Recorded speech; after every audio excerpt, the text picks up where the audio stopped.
Hi guys! Welcome to my vlog!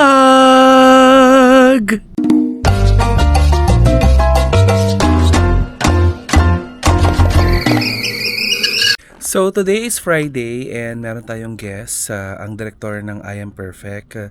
Magkakaroon tayo ng pagkakataon na matanong siya tungkol sa mga technicalities ng paggawa ng pelikula at kung ano yung mga pinagdaanan ng pelikula bago ito tuluyang maipalabas sa Metro Manila Film Festival.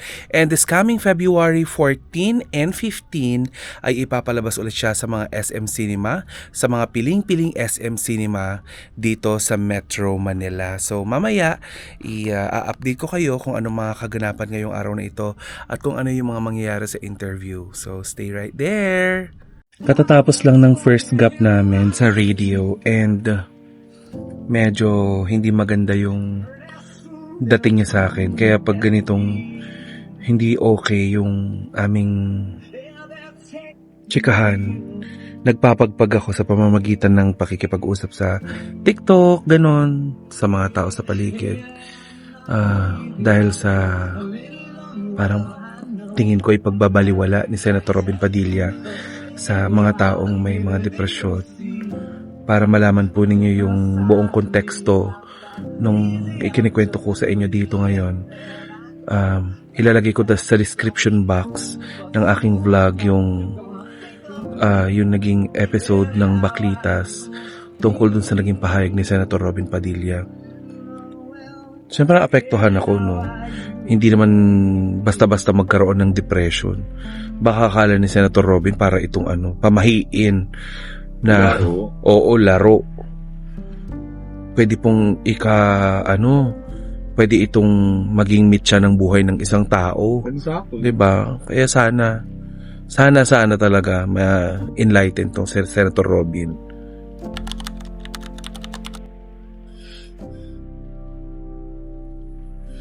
Hindi ko ina-expect na lalamanin ng aking vlog ngayong araw na ito yung naging pahayag ni Senator Robin Padilla.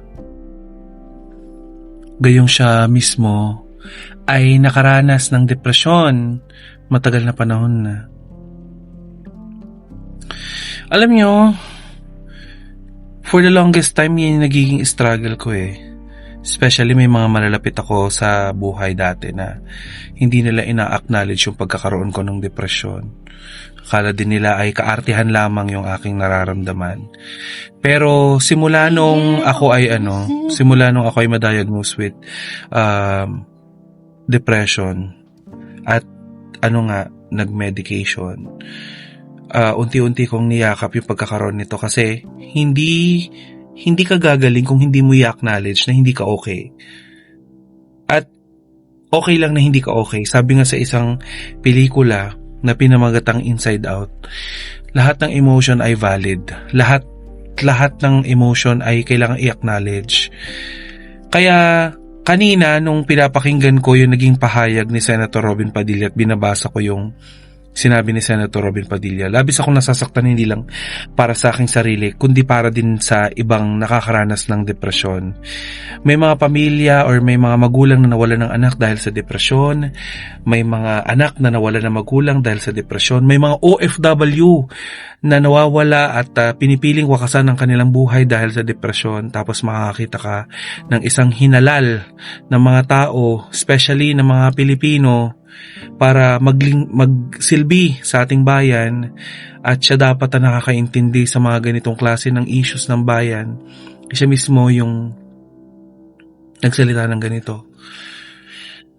Hindi ako nagagalit kay Senator Robin eh. Parang mas curious ako kung may alam talaga siya sa pagkakaroon ng depresyon. Gayong sa kagaya ng sinabi ko, a long time ago, sinabi niya na na-depress siya at muntik na niyang wakasan ng kanyang buhay at tanging yung aso niya ang nagligtas sa kanya. Tako, red timpladong chika, swak sa panlasa, chika na may laman, hindi lang basta daldalan. Kada kwento may bagong sorpresa, sa tako, chikang panalo talaga. Nagligtas sa kanya. Sorry, kinakapos ako ng hininga. Medyo nagiging ako doon. Hindi talaga ako okay doon sa sinabi ni Senator Robin Padilla.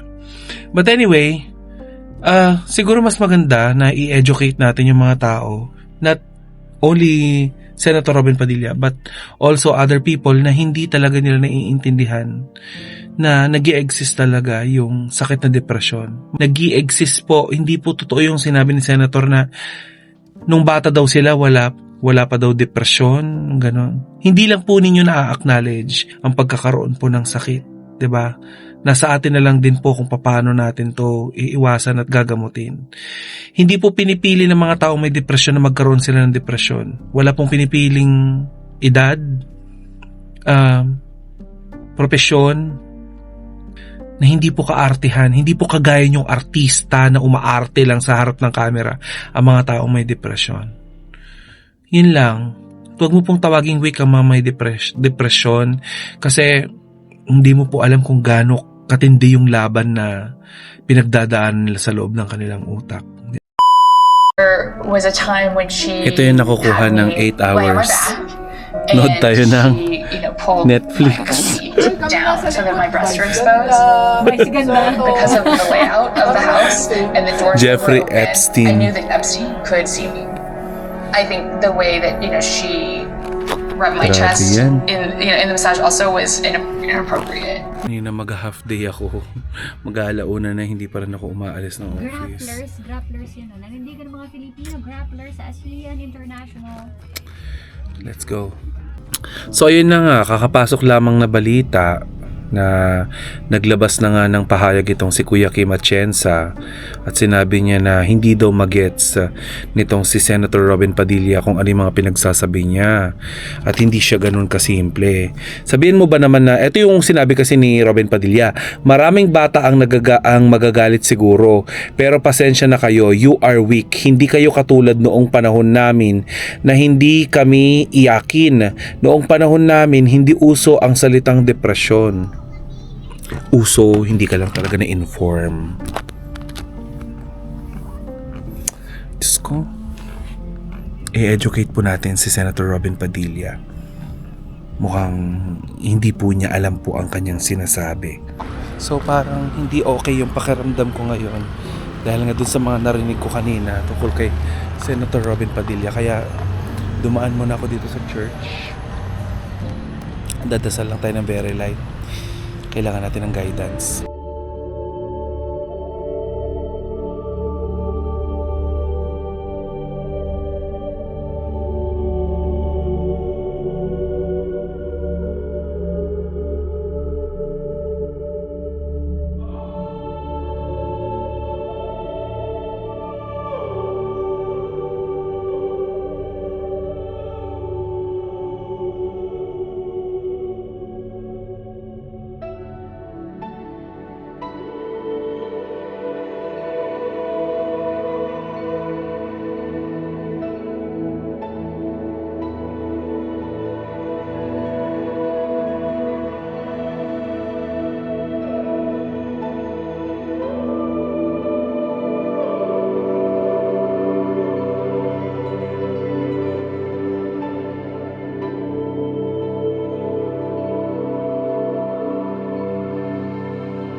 Tapos na tayo mag-church dito sa Mount Carmel. Uuwi na tayo para makapagpahinga. Maraming salamat guys for watching this vlog. Please don't forget to like and subscribe my YouTube channel and please click the notification bell para nang sa ganun ay updated kayo sa lahat ng mga ganap ko sa aking YouTube channel. Yun lang. Bye! Pagdating ko dito sa Pandakan, hindi pa nakakapagluto pala tong si Ate Yoli. Kaya pupunta tayo dun sa kanya. Bibili tayo ng mga ngata. Ano ko ba dito sa babae na to? Hindi pa nakakapag-ano. Hindi may kumakaway sa vlog ko. Itong susi, ikay magbaba ng damit. Dahil hindi ka pa nakakapagsaing. Sa kabila, ay kaya mo ba dyan? Hindi pa siya nakakapagsaing. Kaya tatambay muna ako dito sa labas.